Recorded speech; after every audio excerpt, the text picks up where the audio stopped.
వచ్చిందంటే బ్రేకింగ్ మెకానిజంలో వచ్చింది. కారు తయారు చేసేసారు. ఎప్పుడో కారును తయారు చేసినటువంటి 200 సంవత్సరాలకు కానీ కారు మార్కెట్లోకి రాలేదు. ఎందుకు రాలేదంటే కారుని ఎట్లా నిలపాలో తెలియకపోవడం చేత. మీకు అర్థం కావాలి, కారుని ఎట్లా నిలపాలో, అంత వేగంగా వెళుతున్న బండిని నిలపడం తెలియకపోతే ఏమవుతుంది, చస్తారు కదా వాళ్ళు.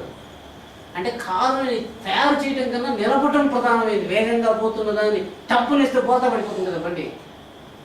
అంటే వేగంగా వెళుతున్న దాన్ని అనుకున్న వేగానికి తీసుకొని వచ్చి నిలపడమే వాహనం తయారీలో ఉన్నటువంటి టెక్నిక్ అంతా ఇవిడింది. ఈ శరీరాన్ని కూడా ఆఖరిలో వచ్చేలోగా సులభంగా వదిలే విద్యని సత్పురుషులను ఆశ్రయించి సేవించి దాన్ని తెలుసుకుంటూ ఉండండి. అంటే ఇది కేవలం ప్రబోధాత్మకం కానీ విద్యారూపమైనటువంటి ప్రబోధం కాదు. మీకు కేవలం విద్య నేర్చుకోవాలని దానికి చెప్పినదే కానీ ఇక్కడ విద్య లేదు.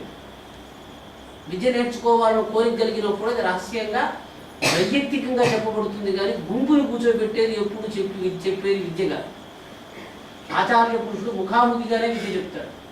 గుంపుల్ని కూర్చోబెట్టుకుని విద్యను ఉపదేశించారు.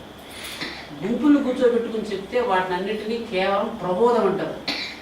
విద్యను నేర్చుకోవటానికి కావలసినటువంటి ఇచ్చ కలిగించడానికి వ్యవహారం మాత్రమే సమాజంతో ఉంటుంది. బ్రహ్మ విద్య ఏకాంతంలోనే చెప్పబడుతుంది, ఎక్కడ ఎవరు చెప్పినా. కాబట్టి సమయం వృధా చేసుకోబాకండి. ఎవరికి వాళ్ళు ఏం చేస్తే మీకు అందరికీ తెలిసిందే, ఇంతకు పూర్వం తెలిసిందే. పూర్తి చేయాల్సినవి ఇది. చాలా రోజులు రెడ్డి గారు వచ్చారు, ఆయన చెప్పడం కోసం ఏమని చెప్పాను నేను, వేరే వాళ్ళ కోసం చెప్పలేదు. ఈ నిష్టగా సన్నిష్టతో పాటించి శాంతిని అవలంబించి తృప్తిని పొందాలి.